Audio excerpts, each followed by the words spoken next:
have it, if you're kind of joining in this call because you're following a link that I sent you, it'd be awesome if you can kind of send through maybe on the chat, Sheena, your name and your email, so we can keep you in the loop with all these things that we do. Yeah, exactly. Cool. Right, guys. So this is epic. Okay, guys, if you're just tuning in, just keep in mind to mute the mics as well.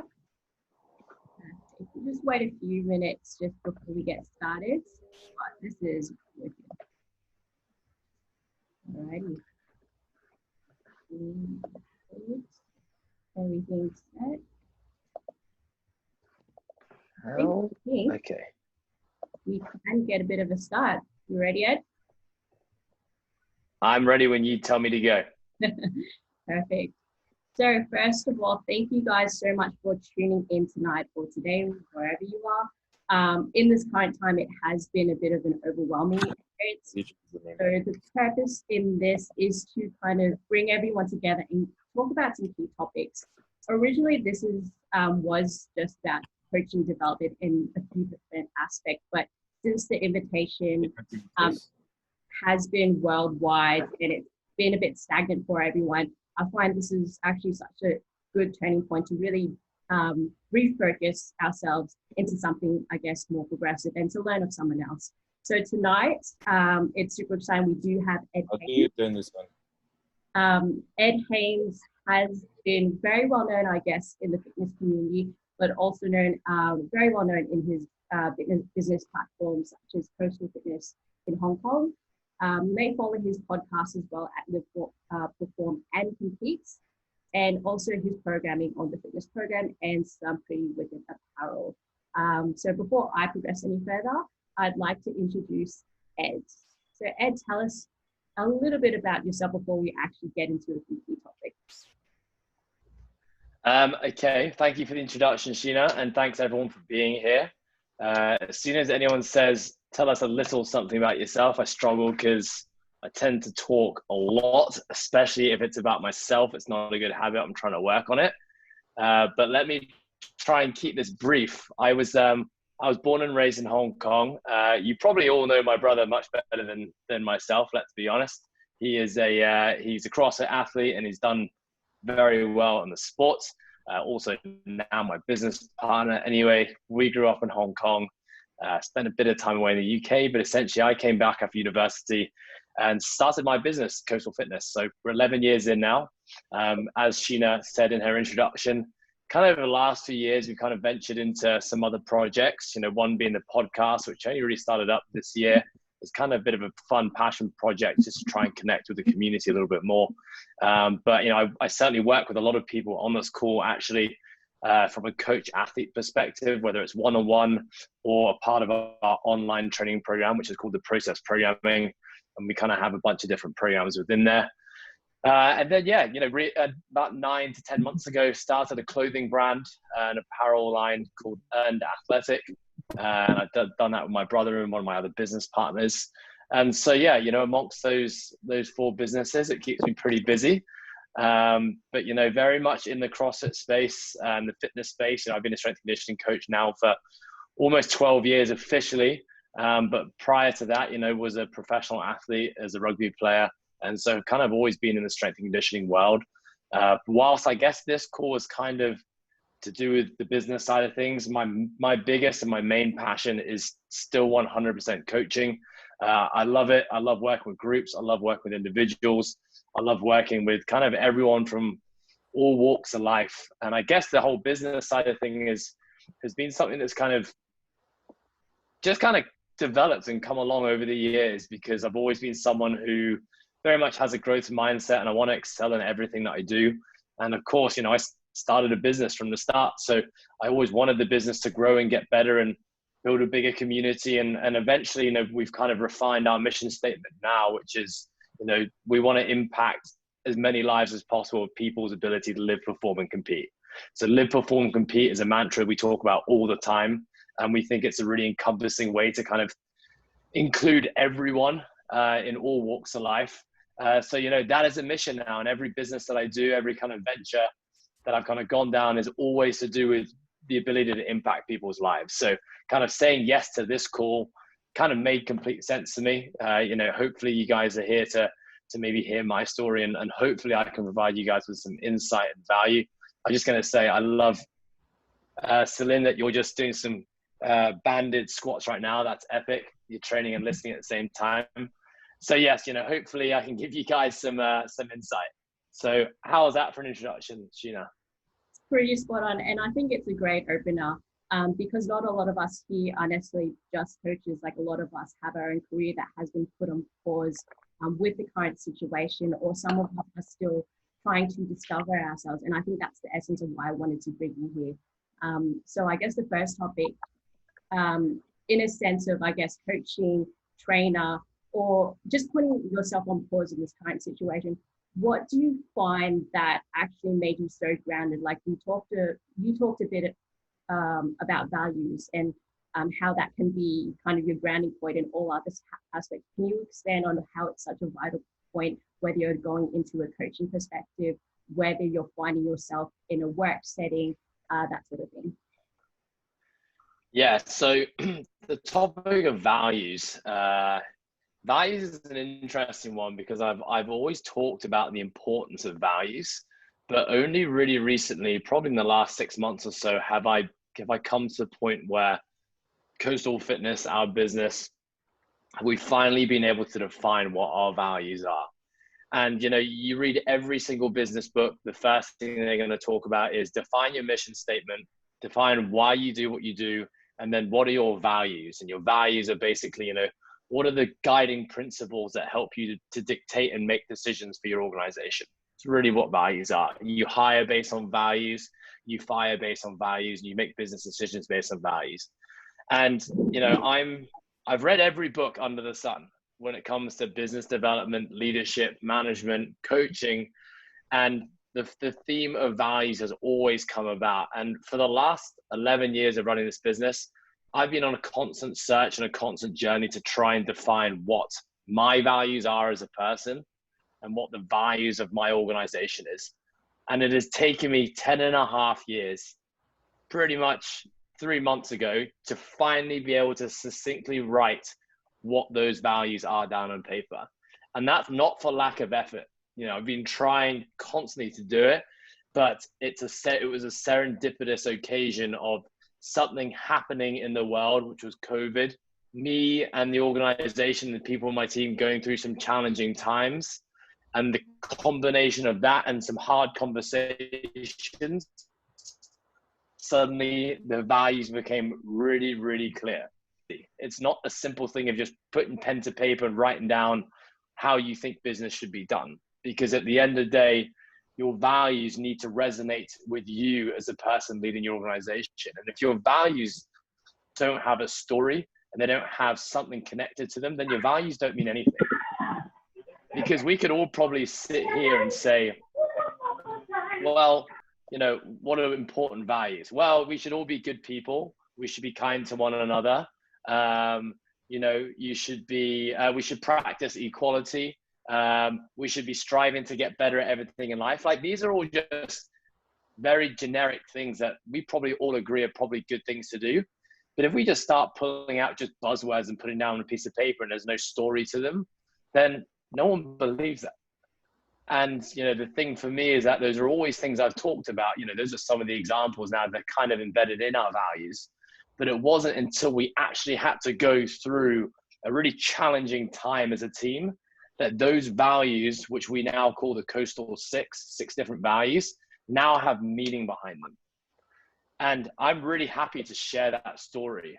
Kind of the whole story as to how I've got to the point now where we have 6 values that we have now written up in the wall in our office, big and bold, that they're about to be printed on the walls of Coastal Fitness so that every member who walks in can see what our 6 values are and the things that we believe in as an organization. And what will start to happen, we're already seeing it happen, is that people who align and who resonate with those values in their own lives, they want to be a part of what you're doing. And that's the beautiful, is they're applying for jobs with us because they've read our values and they're like, that's me. We have like operation staff who want to work behind our front desk who are asking for a job because they see their values and they resonate with the values. And we have members who are moving from other gyms who've seen our values and say, this is what's been missing from my gym from all these years. I want to be a part of this. So this is kind of like the amazing thing we're starting to discover after 11 years of running the same business, trying to find out what our values and missions are. And it's only just come. So if I can take, before I go into the story, if there's kind of some silver lining here, it's that it takes time. It really does take time and patience and a lot of failing and a lot of making mistakes. So let me talk about my story. I've always just been someone who is extremely just passionate about self-growth and development. Ever since I started becoming a coach, I set a goal to say that I want to be the best coach in Asia. I want to also create the best strength and conditioning gym in Asia. You know, I said that right out from the start. And from the moment I became a coach, you know, I've had this kind of borderline obsession with learning and development to the point, and where I'm coaching, I love helping people, and I love like health and fitness and exercise. So as my business grew, and it started with just me, it was just Ed, the personal trainer, coaching people. Eventually I hired another person, my brother, Ant. I eventually hired another person and then another person. Kind of slowly within about 4 to 5 years, the team went from just me to a team of 10 to 11 full-time coaches and a couple of operations staff. We had a gym. So we'd gone from being a personal training freelance business to now actually having our own premises. You know, this is 5 years into Coastal Fitness journey. And I started to realize that as my team was growing, things weren't as easy anymore. You know, we started with 3 or 4 of us who were very like-minded, all just wanted to be really good coaches, all just wanted to work really damn hard, all who could hold each other accountable and have tough conversations and, you know, probably take the piss out of each other whenever we want and know that it would go down well. So suddenly you have a really broad and expansive team of really different personalities, people from all around the world, and people just think differently. And I remember the catalyst for me, the turning point, I'll never forget this day, was I've always been really big on coaching development, which means kind of you set aside one slot every week where I sit down with the coaching team and try and educate the team. And we'd kind of take it in turns. Someone else would kind of bring some education to the table. And as a result, you know, the whole team is upskilling together. And I remember standing there one day in front of my team and having had about 6 or 7 coaches. And I was talking about a subject that I felt very passionate about. And as I kind of looked around the room, I saw 2 people sitting on their telephone, texting a friend, or they were on Instagram. I saw 2 people yawning. I saw another person looking at me with just blank eyes, not really taking in any information. And this was perhaps a boiling point of like a very frustrating year for me, where I was frustrated at everyone. Why is no one else working as hard as I am? Why does no one want to be as good a coach as I do? Why is no one taking more responsibility to help me grow this business? And there was just a lot of frustration. It had been building up and building up and building up, building up. So I'm sat there in this meeting, I'm looking at these 8 faces around me, and I cracked. That was my breaking point. And I snapped and I called every single person out and I said, what is wrong with you guys? In a very polite way of putting it, I basically asked them, what's wrong with you guys? Why don't you give a shit about what you do? I need more from you. Basically, I need you all to be better. And it was pretty nasty. It was a pretty heated conversation. And it was kind of emotionally, like my emotions just took control of me. I kind of lost control. So this day went by, and the next ensuing week was just self-reflection on my behalf. I'd never really been someone to self-reflect a whole bunch. I'd never been anyone who really spent any time reading self-help books or trying to improve myself as a human being. Basically, every single book that I read was about strength conditioning or nutrition. That's pretty much it. At this point in time, I've gone through this frustrating time. I just got introduced to a book, and it was funny because I was actually at a wedding, my friend's wedding, and one of his best men said, hey, I'm going to apply to be the principal of this school. And in order for me to become principal of the school, I had to do a sales pitch, the headmaster. And I read this book, and it's called The Advantage. And it's a book about leadership, and it changed my life. This is what this guy told me. And so I said, well, I've never read a book on management. I've never read a book on leadership. I've never read anything that's trying to develop me as a human being. It's never been something I've read about. Let me give this book a read. And it was kind of one of those books, you guys might have done this yourselves, where every time I turned the page, everything on that page was speaking to me. It talked about ineffective leadership. It talked about communication. It talked about growing a team. It talked about emotions. It talked about empathy. And I was reading through this book, and basically every page was basically saying, Ed, you are terrible. You need to be better. And here's what you need to do. And I was hooked on this book. And I finished that book already feeling like, wow, there's a lot of things that I've been doing as a human being that aren't actually very good. And now this kind of makes sense, because here I am demanding all this from all these other people, when really perhaps I'm actually the person at fault. And strangely, the next book that I read, which is probably the second most impactful book I've ever read in my life, you guys might have read it as well, by Jocko Willink. It's called Extreme Ownership. And the book of Extreme Ownership, I've seen a few thumbs up. Extreme Ownership is basically all about taking responsibility for your actions, in a nutshell. And I read this book, Extreme Ownership, and I've had a flashback to me standing in front of that room in front of those 8 coaches. And I realized that this was all my fault. Like everything, the reason I'm feeling the way that I'm feeling, the reason that my coaches don't want to coach, the reason that my team isn't as excited about their job as I am, the reason they're not developing themselves is because maybe I haven't installed that culture in the organization. Maybe I hired the wrong people. Maybe I haven't given them enough love, support, and empathy to actually listen to their problems and help them develop as human beings. And so Extreme Ownership in that moment, and this whole story, guys, is going to link back to values somewhere down the line, was basically me realizing that before I could change anything in my organization, I needed to change myself. And that was really the bottom line. If I continued to be the way that I was at that point in time, then my organization would continue to be a reflection of me and the things that I did. And nothing would ever change. And I would continue to be frustrated, angry, and probably, to be honest, would have left Coastal Fitness many years ago. And so I think, where this is going, where I'm trying to go with this is that if you are in a position where you're the leader of an organization, or you're seen to be the leader, or you're seen to be the person, maybe leader is not the word that you like, but the person who's at the top of organization, who's helping steer the direction of the company and call the shots, your values and your decisions are always a reflection of you. And often you need to start, or we need to start with ourselves first before we can have any expectations of anyone else.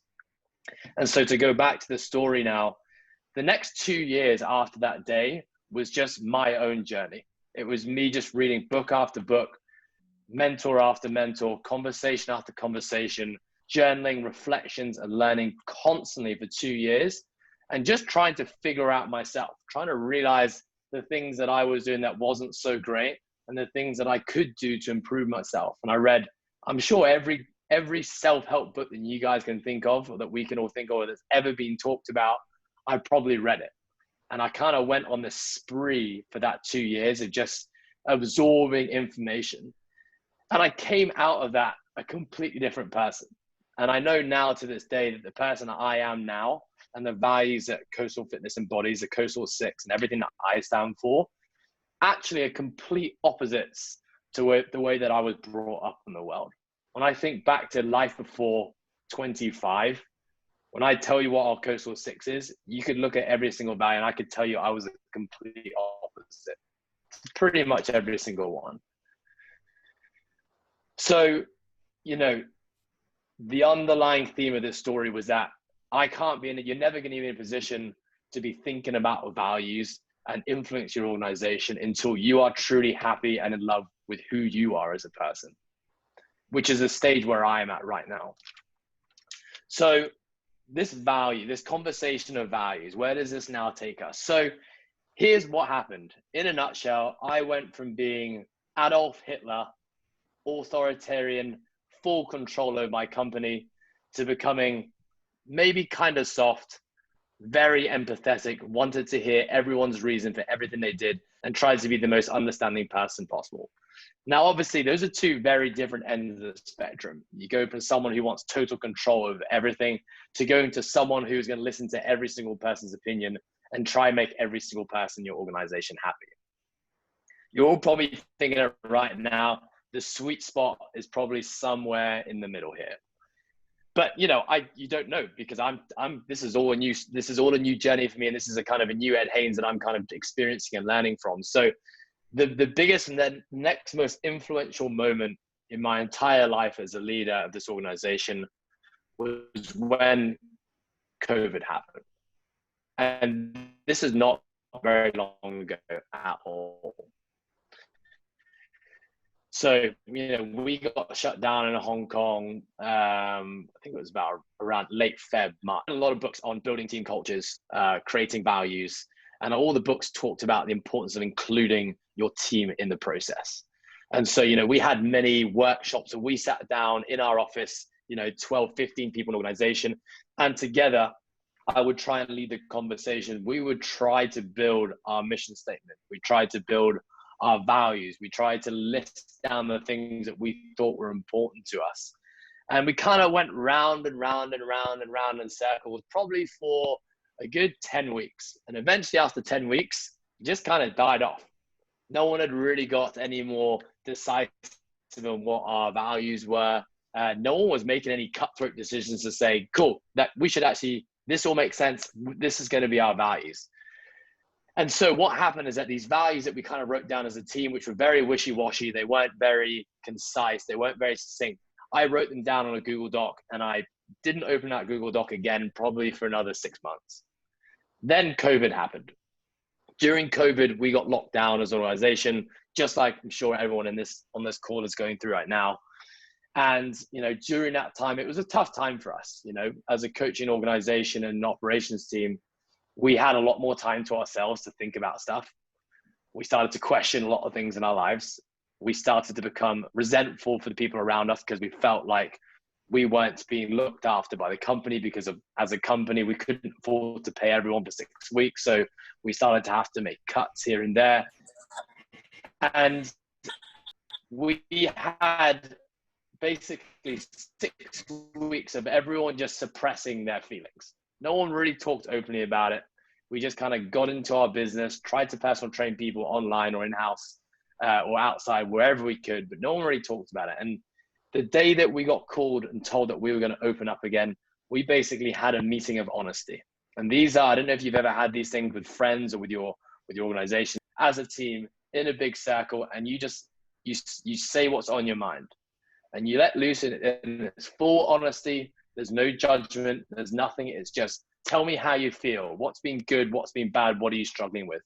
And we had this conversation as a group. And I, as I'll refer to myself as a leader. As a leader, I sat down at the same level as everyone else.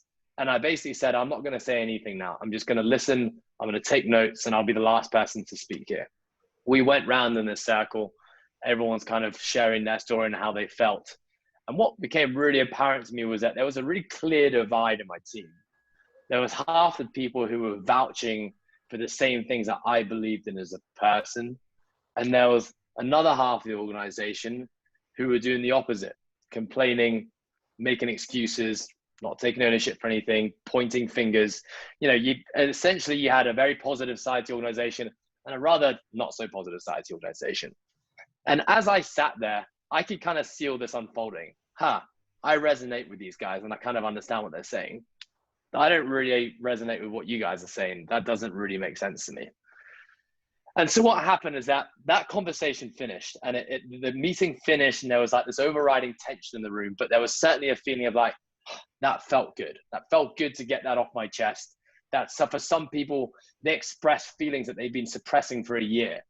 Things that they felt like the organization didn't help them, felt like their colleagues weren't there for them when they needed them, felt like they didn't have friendships in the gym like they thought they did. And you had other people saying like that this was the best thing they'd ever found, and this had saved their lives, and that, X, Y, and Z.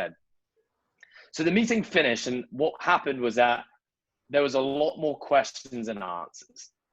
we all kind of sat there thinking, that felt good to get that off my chest, but what now? What do we do with all this information and these differences in opinions? So I then kind of just went away and just absorbed it. The next week, I just kind of sat with my thoughts and I had everything written down on paper. And what I realized was that the people who I resonated and agreed with in that meeting shared the same values that I did. I didn't know what those values were, but we definitely saw eye to eye on something. And the people who I didn't resonate with clearly didn't share the same values as me, but I didn't have those values written down. So I didn't really know what they were, but I just knew that something deep down inside, I agree with you guys, I don't agree with you guys. And so what I did, I called a meeting and said, before we open up, the day before we open up, we're going to get together and we're going to make some big steps here. Izzy, who's in this call, was a part of this meeting, so she can remember it. This will 100% probably be the most impactful day in my entire life so far as a leader of Coastal Fitness. I've even thought about getting a tattoo of it somewhere on my body, but haven't got around to that yet. But essentially, I came to this meeting with a set of values, and the values came from just like, genuinely, I don't mean to sound cringe here, but it was just like from my heart, the things that I felt really embodied me as a person and what I wanted to see in my organization, which were the Coastal Six. And I'm going to read you what those 6 values are now. So those 6 values, which we have written on our wall, are: number 1, to be honest and be humble. Number 2, to take ownership. Thank you, Jocko Willing. Number 3, to have a growth mindset. Number 4, to be vulnerable. Number 5, to be a good human. And number 6, to always choose courage over comfort. Those are my 6 values. And as I came into this meeting, I wrote those 6 values down, and tell you, it didn't really take much time for me to write those things down. As I put pen to paper, they were just coming out of my head. Bang. Be honest, be humble, take ownership, growth mindset, be vulnerable, be a good human, choose courage over comfort, don't take the easy road. And I wrote these values out on a whiteboard. And as I wrote it and I turned it around, and obviously there was a talk that went along with this, I could see half the group look at those values and nod and think, yes, that's me. I could see the other 6 people in the room, the other half of the room, look at those with really wide eyes and realize, wow, I don't align with any of those things. And really, I left that meeting with an ultimatum to my team. And I said, hey, you have a few options now. These are our values and this is our mission. It's over to you now to make the next decision. Decision 1 is that you resonate with these values, in which case, awesome. You just keep on doing what you're doing. We're going to be here together for a really, really long time. Number 2 is that you realize that you don't resonate with these values. These values don't speak to you. So you now have 2 options. If that is you, option number 1 is leave right now. The door is there because you understand that you're not willing to make a change to make yourself embody these values, in which case Coastal Fitness is not for you, and that you just shouldn't waste your time being here. Or option 2, which is a really hard option, is that you acknowledge that these values do not resonate with you, but you're willing to do everything you can to make them resonate with you. And my story was that none of these values resonated with me as a youngster. These are all things that were learned and developed deep into my 20s. And because of that, I know that everyone can change. And I'm sometimes a little bit too compassionate to people to think that I can change everyone. But at the end of the day, some people just don't want to change. And so what I said was, you can all change. It's all within our power to change and evolve and adapt. But if you just don't want it, then this just isn't the place for you. And I left it a week. Basically gave those people who knew they didn't align with the values a chance to reach out in that time and have a conversation about it. And whether in that conversation, they were basically going to tell me, hey, Ed, I don't resonate, I'm out.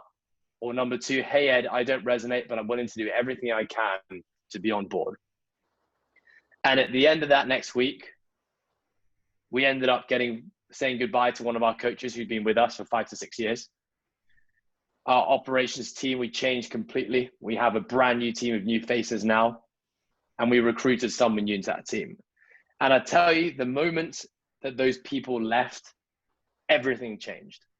And, you know, this is something that isn't necessarily a part of the topic that we talked about today, but it's about the importance of a community, and it's about the importance of having a team. And it's important that, you know, with every good team, I don't know if you guys have played sports when younger, I certainly played team sports my whole life, is that you know that the best teams are always the best team because everyone's on the same page.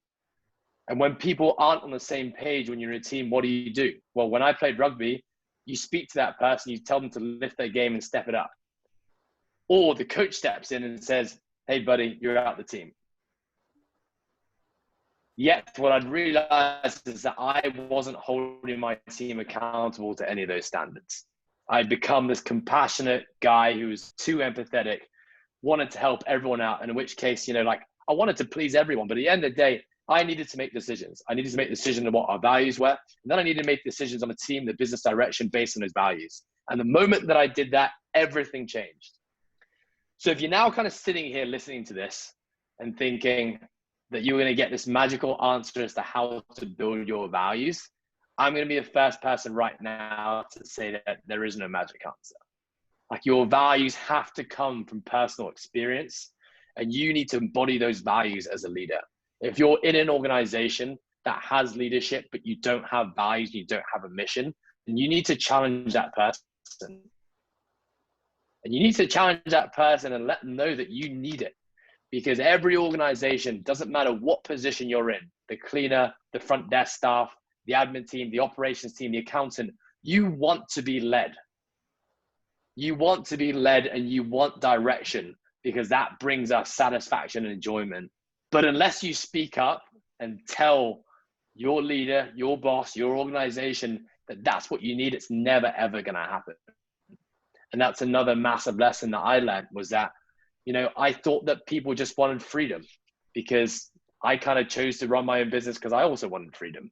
But people actually don't want freedom. Freedom looks like a million different things. It could look like financial freedom. It could look like the ability to travel. It can be the ability to do a number of different jobs. People want guidance and people want to be working towards something. So that's my story. That's my story as to how I've come to this point right now, where I have 6 values and I have a mission statement written. And my story is that it's been something I think about every day for the last 11 years, that I needed a catalyst of some really hard times to actually allow me to see what those values are. And this comes back to one of our values, which is growth mindset, which is always wanting to improve and develop yourself as a person. When you adopt a growth mindset, you're always constantly striving to be better at something or at everything that you do. And the next one is you're choosing courage over comfort. When you take the easy road with anything, you never learn. If you're not willing to put yourself out there and actually fail over and over and over again, which is what I've done for 11 years of my business, you're never actually going to have these lessons where you can reflect and realize, what I was doing actually wasn't the best way to do it. There's a better way of doing things. And those two things, you know, are really like very synergistic partners. And it's why those are 2 things that are on my values now. How's that for a story time with Ed? Doing fine. I think a lot of people already are trying to relate. Although you talk in your experience, it is such an eye-opener to realize these things that we're trying to instill value, these words we're trying to fixate to ourselves, we don't see it open to us. We actually see it in a lot of scary words. So it's like Green Brands, encourage over comfort. You have to face a lot of downfalls to really ground your backing of what it is that matters to you. And that cannot be an easier thing for a lot of people. And some of the people here are really making those choices for themselves to realize this does not resonate with me. But when I step forward, it's kind of a bit of relief to understand how their values get painted clearer and clearer each day. So I think your story and how you're sort of transcending it has cleared a little bit in depth with how we look at values and how we can see it moving forward. I thank you for that, Sheena. I think it's just kind of reminded me of another point, is that, you know, if you're now in a position where you're looking at the place that you work, your community, your organization, and you have this feeling that your values don't align. The person who's leading your organization or the mission or the goal of your organization doesn't align with you, but you don't know how to say it, or you can't really put it into words, then it's probably because either you don't know what your values are and you haven't written them down and they're not clear and concise, or your organization hasn't done that for you. And if you are in a position where you do lead an organization, it's really important that you start to strive towards getting those things down. And like, Rome wasn't built in a day. This is something, you know, my story now, it's 11 years of constant working on it to actually get it. And I'll tell you right now, these Coastal 6, as much as Coastal 6 sounds awesome and catchy, it's going to evolve and change. I already look at some of these values sometimes, I'm like, that could actually be a little bit better, or there's something else that needs to come in here somewhere. And so values and missions are something that will continue to evolve all the time. And, you know, if you're kind of sitting here thinking, okay, I got it, Ed, I need to find my values. Where do I start? A fantastic book that me and my entire team are going through right now together was written by a guy called John Berardi. He's a guy who created Precision Nutrition. You guys may know him. He's created a book called Change Makers. And Change Makers is a book which has a lot of through when you read the book, but it's all about identifying what your values are, what your mission is, what your unique abilities are, where you spend your time, and essentially finding happiness in your career. It is kind of targeted towards the fitness industry, but it really applies to any industry altogether. And so there's a lot of thought-provoking questions. It requires a lot of like self-reflection, but I think it's a really, really, really, really essential read for anyone who is on that journey of trying to discover what their values and what their mission is.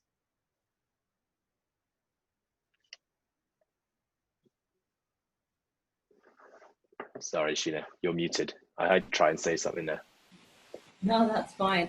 And I think what you referred to, and it goes from your fixed mind to the growth.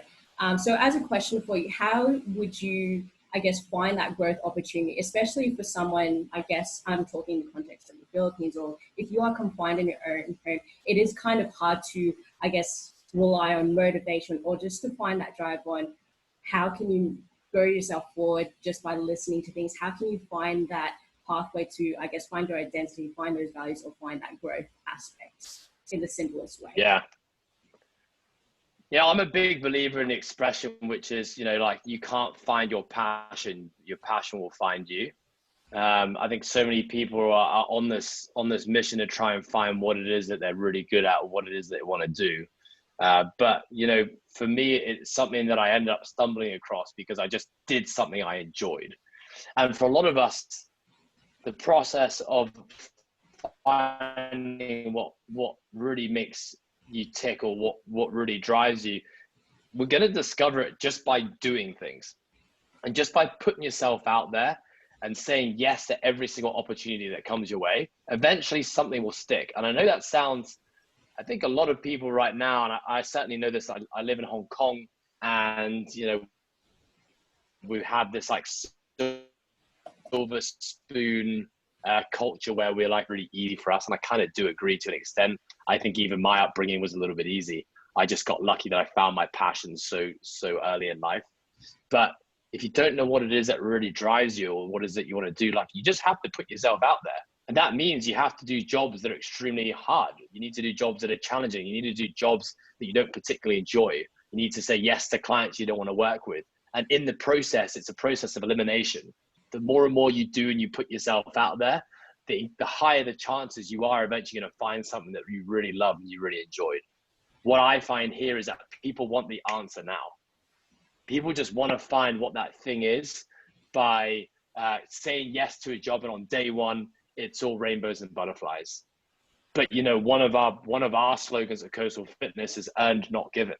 And earn, not given really refers to the concept, or the mantra, that you have to earn your stripes. It's the way that it works in the military. I'm not a military guy at all, but you earn your rank by putting in the yards and doing the work.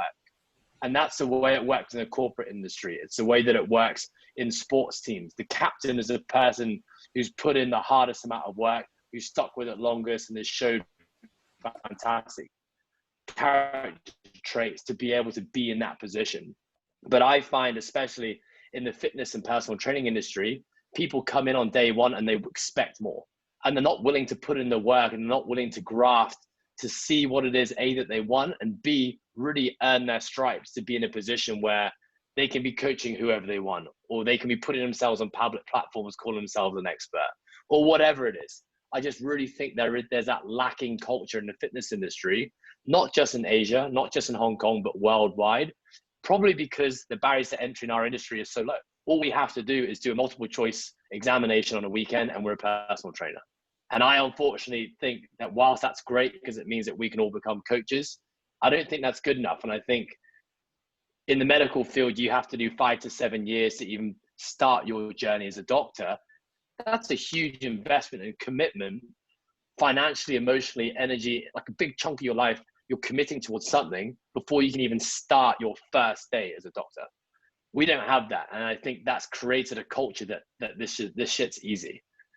And I think it's also one of the reasons why we don't progress as coaches or as business owners in the fitness field, because we kind of expect things to just happen and we don't know how to put ourselves out there and actually work for it.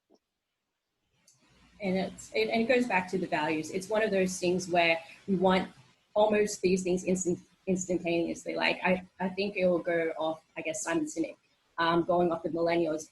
Everything is almost instant gratification.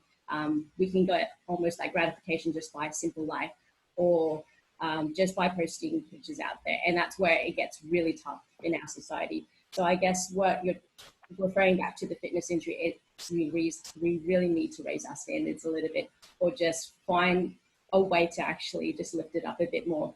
So in saying that, what would you actually recommend, I guess, to those coaches or someone who's pursuing coaching, personal training, whatever it may be, your business? What standards, I guess, should they set themselves? Is it to step out of their comfort zone? Is it to just try everything new? Or like, what would your first tips be?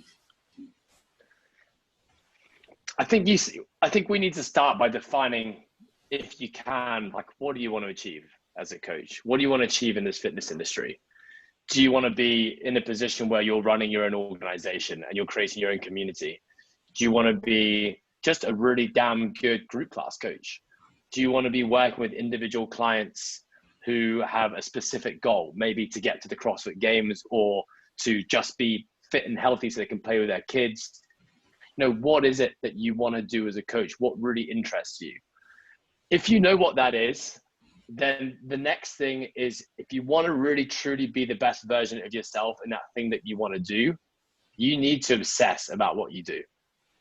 And there is no one who is at the top of their game in any industry, in any profession, in any sport, who hasn't spent a lifetime obsessing about their craft.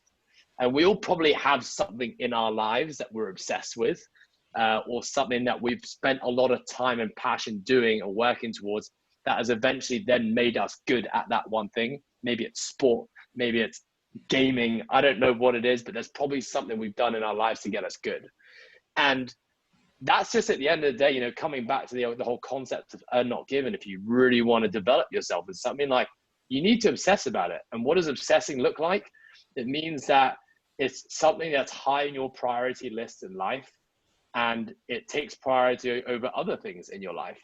And that means spending a large portion of every single day working towards that thing that you're obsessed with. And I think it's really as simple as that.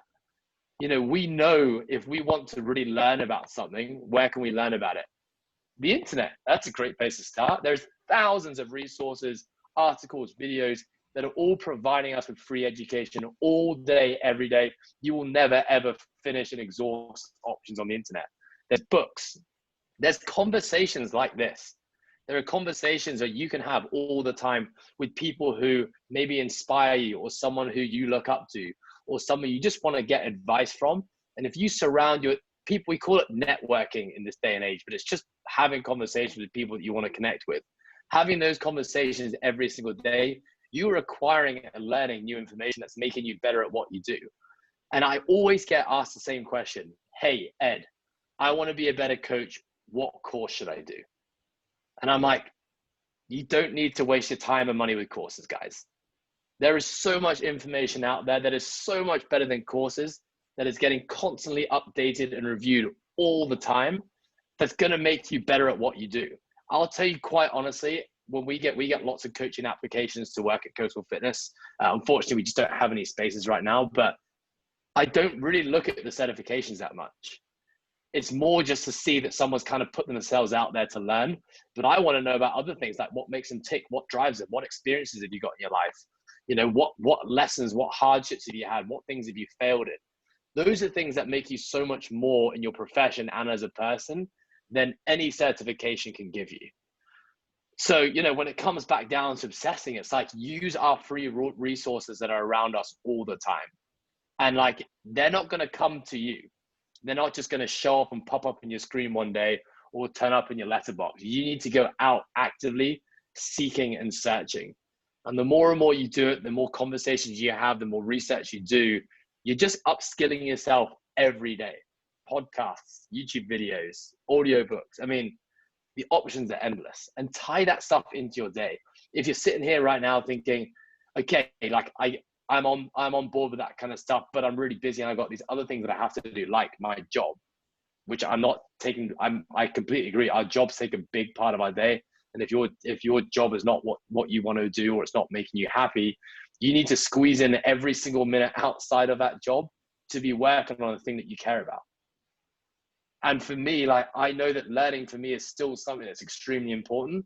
So for me, the moment when I wake up and I've had my shower and I'm prepping my breakfast, that is going to be 30 to 40 minutes of learning time every single morning via an audiobook, a podcast, or something audio-visual that I can multitask with as I'm cooking my breakfast. And that for me means that I'm going to have to eat breakfast every single day. I'm never skipping breakfast, which means I'm also never skipping the opportunity to learn every single day, something. So, you know, if you're sitting there thinking, I just don't have the time to do it, you can always make time. And we always make time for the things that are most important to us. So if you're saying that you don't have time to do these things, it's unfortunately, the matter of fact is, it's just not that important to you. And therefore, if it's not that important to you, don't complain about it. If it is important to you, you're making excuses, then you just got to be hard on yourself and say, listen, buddy, stop making excuses. If this actually matters to you, it's within my control to start doing something about it, which for me is value number 2, which is take ownership. We have to take responsibility for everything we do in our lives, because there's always opportunity there. Thanks. No, you're right. I hope that answers your question, Sheena. No, as soon as I was coming up with the questions, you naturally rolled with it. And then I guess one of the things as well, in a society where it can be quite hard to sustain a living, there are always going to be the values of survival. So your basic needs, so sleep, being able to have a job. And I get the concept, you need to make it a priority. So how can you actually give advice for those who, I guess, have a network around it that is always going, how is this going to ever support you in the long run? Can you actually make a living out of this obsession that you're pursuing? Because from what I know in some of the people here, I can't generalize for all of them, that we can have those doubters and those naysayers that can actually affect us achieving those goals. Is there any situation on how you would adapt to that, or just learn from that, or just recognize certain things? Yeah. So if I understand your question, Sheena, it's in fact, I feel like there's 3 questions embodied there. Can you just summarize that as succinctly as you can? No, that's okay. I guess try and summarize that. So what would you do in an instance where there is a lot more doubt, or those who I guess are against you in your own obsession? How would you manage that for you as an individual? Okay, great question. Hey, I mean, look, I think it really comes down to a really, really important part of life, which is just surrounding yourself with people who bring you happiness and fulfillment. And that's hard. That's a really hard thing to do. And I'll tell you, I've been on a journey for, I'm turning 33 this year. I feel like for the last 10 years, I've been on a mission of just trying to trim the fat of the people that I associate myself with, to be a real strong core of people that bring me nothing but support, happiness, and joy. And I've literally just got to a point where probably 3 to 4 months ago, some people that I would deem to be like my long-term friends, I've had to cut ties with. And I tell you what, the COVID for me, I've talked about it a lot already, was a massive teacher, because it made me really appreciate the things in my life that were extremely important to me in this tough time in the world where everything was crumbling around us. And it really brought forward the people that I actually knew were bringing me something or contributing something to my life. And you know what? I then had conversations. This is another one of my values, which is always have hard conversations sooner rather than later. Rather than just ignoring it, I actually reached out to those people and I told them that I was kind of letting them go. As a friend, that I wasn't going to be investing as much time in them anymore. And that's because I felt like our values didn't align. And I'm really sorry, but that's just the way it's going to be. And I tell you, if any of you have ever done this in your life before, it is this extremely heavy weight lifted off your shoulders, which suddenly gives you freedom. And I talked about it earlier when we had that moment of clarity as an organization where we ended up having to let go of a few staff members. The moment that we let go of those few staff members, it was like this massive weight was lifted off everyone's shoulders. Suddenly you didn't have that toxic voice in the corner of the room who was always speaking negatively or bitching or doing something that was pulling away from the positive energy of everyone around them. And, for sometimes you're going to be in a position where you can make a decision to leave those people, to cut those people out of your lives. Sometimes our friends, sometimes it's our family members.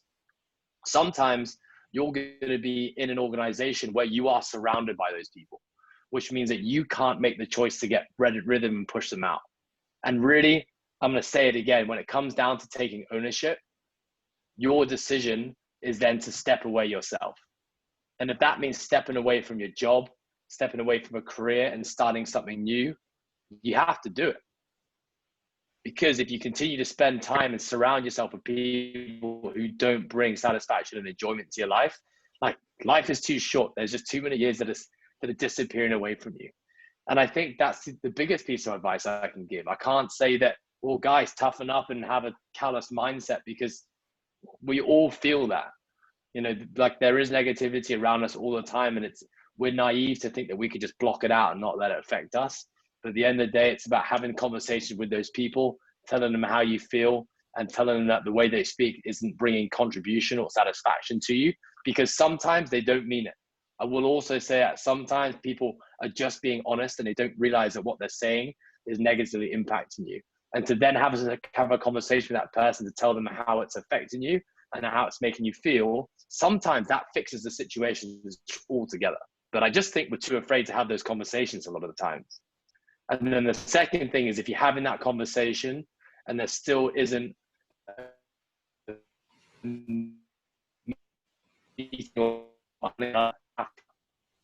over time,